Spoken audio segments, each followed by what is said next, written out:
बिस्मिल्लाहिर्रहमानिर्रहीम अस्सलाम वालेकुम। आप पाकिस्तान डेली न्यूज़ देख रहे हो। मेरा नाम है अब्दुल रहमान नाज़िन। आज 2 अप्रैल है। सेनेट इंतखाबात हो चुके हैं जी। और पहले एक चोरी का मैंडेट लेकर जो है कौमी असम्बली की हुकूमत बनाई गई, नेशनल असम्बली सूबाई असम्बलियों की हुकूमतें बनाई गई। और अब उसी चोरी के मैंडेट से जो है वो सेनेट इंतखाबात करा लिए गए हैं। क्या उसका रिजल्ट है वो आपके सामने रखेंगे, लेकिन इसके साथ साथ जी एक बड़ा इंटरेस्टिंग आज जो है वो मामला पेश आया है। इस्लामाबाद हाई कोर्ट के 9 जजिस को, चीफ जस्टिस जो इस्लामाबाद हाई कोर्ट है उन समेत एक ख़त मौसूल हुआ है जिसमें पता दर्ज नहीं था। उस ख़त को जब खोला गया तो उसमें जो है कोई पाउडर केमिकल टाइप कोई चीज़ थी। जो वहाँ से रिपोर्ट ये भी हुआ है कि वहाँ का जो अमला था उनमें से एक दो लोगों की जो है वो आंखों को भी कोई सोजिश आई है या मसला हो गया है। तो उसके बाद फिर वो सारा मामला जो है मीडिया के ऊपर भी आया।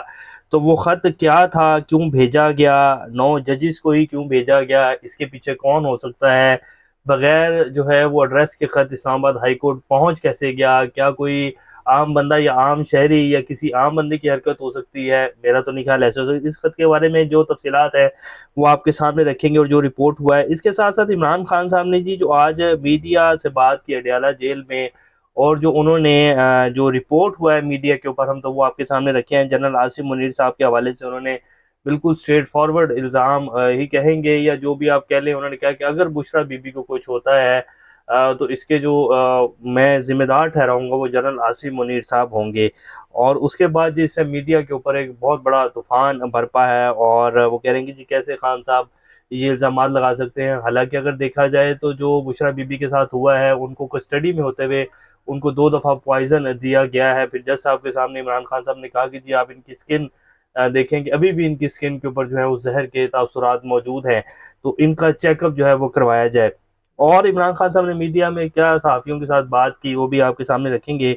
इससे पहले अगर आप लोगों ने चैनल को सब्सक्राइब नहीं किया तो रेड बटन को प्रेस कर लें और बेल आइकॉन को भी प्रेस कर लें, ताकि लेटेस्ट अपडेट्स आप लोगों को मिलती रहें। ये जो हमारा ताल्लुक है ऐसे ही जुड़ा रहे। सबसे पहले जी ईद के बाद सूरत हाल जो है वो यकसर तब्दील होने जा रही है। पीटीआई ने 5 जो जमातें अपोजिशन की जितनी भी जमातें हैं उनके साथ आज इजलास में बातचीत भी हुई है और एक इत्तेहाद बनाया जा रहा है और इकट्ठे तहरीक चलाई जाएगी। तो एक बड़ी अहम खबर है, लेकिन इससे पहले आपके सामने जो है जो आज ख़त मौसूल हुआ है वो आपके सामने रखते हैं। इस्लामाबाद हाई कोर्ट के चीफ जस्टिस समेत दीगर 8 जजिस को मशकूक और पुरस्रार ख़त मौसूल हुए हैं, जिसके बाद स्टाफ में खलबली मच गई है। अब इस ख़त के अंदर था क्या जी, इस हवाले से अदालती ज़राए का कहना है कि एक जज के स्टाफ ने खतूत को खोला, ख़त को खोला तो इसमें पाउडर मौजूद था। वाक़ये की इत्तला मिलते ही इस्लामाबाद पुलिस और कई माहिरीन की टीम इस्लामाबाद हाई कोर्ट में पहुँच गई और ख़त में से बरामद होने वाले पाउडर की तहकीकात की जा रही हैं। अदालती ज़राए का कहना है कि मज़कूरा ख़त में डराने धमकाने वाले निशान भी मौजूद हैं। किसी नामालूम खातून ने बगैर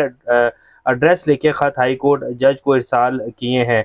ज़राए के मुताबिक ये ख़त रेशम अहलिया वक़ार हुसैन नामी खातून ने लिखा है। मज़ीद तहकीकात के लिए इस्लामाबाद हाई कोर्ट ने पुलिस के आला काम को तलब कर लिया है। अब ये रेशम नामी खातून जो है ये तो कैसे ही जो है वो लिख दी गई सरसरी से। पुरस्रार ख़त पुलिस हकाम के हवाले कर दिया गया। इस्लामाबाद हाईकोर्ट के जज को मौसूल होने वाले पुरस्रार ख़त पुलिस हकाम के हवाले कर दिए गए हैं। वाक़ये के बाद साइबर केस में सज़ाओं के खिलाफ अपीलों की समाअत कल तक मुलतवी कर दी गया। साइबर केस की समाअत होनी थी, लेकिन वो इसी वजह से जो है उसको मुलतवी कर दिया गया। केस की समाअत के दौरान chief justice high court chief justice Aamir Farooq ने ख़त मौसूल होने का तज़किरा करते हुए बताया कि हम तमाम जजिस को ख़त मौसूल हुए हैं।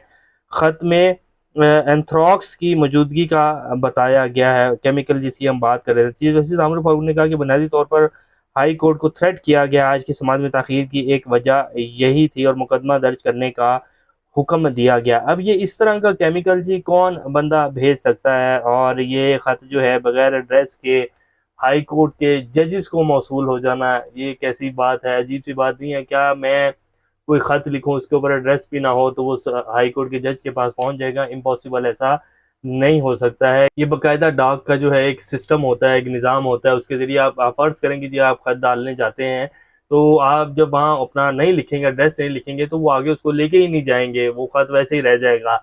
तो ये बाकायदा जो है कोई शख्स जो है जाकर उसने जो है बड़े पुरस्रार तरीके से जो है ये वारदात डाली है। और फिर आपको पता भी है कि जो 7 जजिस का 6 जजिस का ख़त लिखा गया सुप्रीम कोर्ट को और सुप्रीम जुडिशल काउंसिल को, जिसके ऊपर वो बन गया एक लार्जर बेंच भी बन गया है। और ये भी कहा जा रहा है पीटीआई की तरफ से, तो आज ये भी कह दिया गया कि जी हम इस लार्जर बेंच को जो है वो रद्द करते हैं, फुल कोर्ट बेंच बनाया जाए, जैसे कि हमेशा से पीडीएम का जो तर्जुमान होते थे वो यही कहते थे फुल कोर्ट बेंच बनाए। तो अब फुल कोर्ट बेंच वाला मामला जो है दोबारा आ गया है और पीटीआई ने कहते कि जी हमें इस मुफाहमती बेंच को नहीं मानते, अब इसके ऊपर फुल कोर्ट बेंच बनाए, क्योंकि ये एक अवामी मसला है और पाकिस्तान के अदारों को जो है यरगमाल बनाने की बात की जा रही है। पिछले 2 साल से जजेस को धमकियां दी जा रही हैं। सिटिंग इस्लामाबाद हाईकोर्ट के जजेस को जो है धमकाया जा रहा है, उनके घरों में कैमरे लगाए जा रहे हैं, उनके बेटों के वलीमे जो है कैंसिल करवाए जा रहे हैं और प्रेशराइज किया जा रहा है। इमरान खान साहब का जो इद्दत निकाह केस था, उनके जो जज थे उनको ये कहा गया कि जी आपके बेटे का वलीमा नहीं होने देंगे अगर आप ये फैसला नहीं करेंगे। तो ये इस तरह की जब थ्रेट दी जाएंगी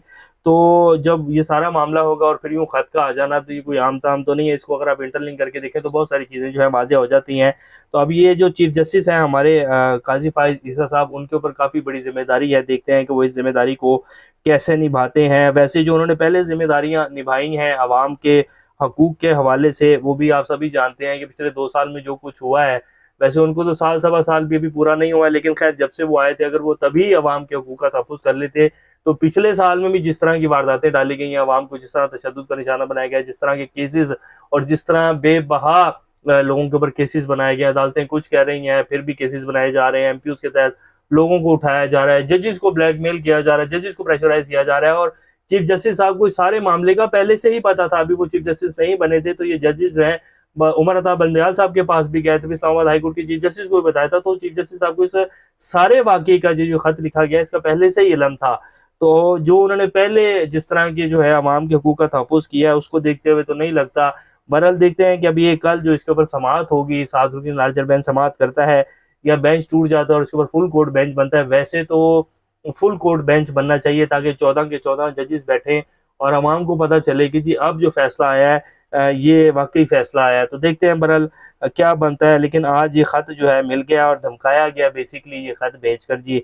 और कौन भेज सकता है, कोई आम ताम पाकिस्तानी या आम बंदा तो नहीं भेज सकता। बगैर एड्रेस के खत जो है जजेस को मौसूल हो जाना ये कोई छोटी सी बात तो नहीं है।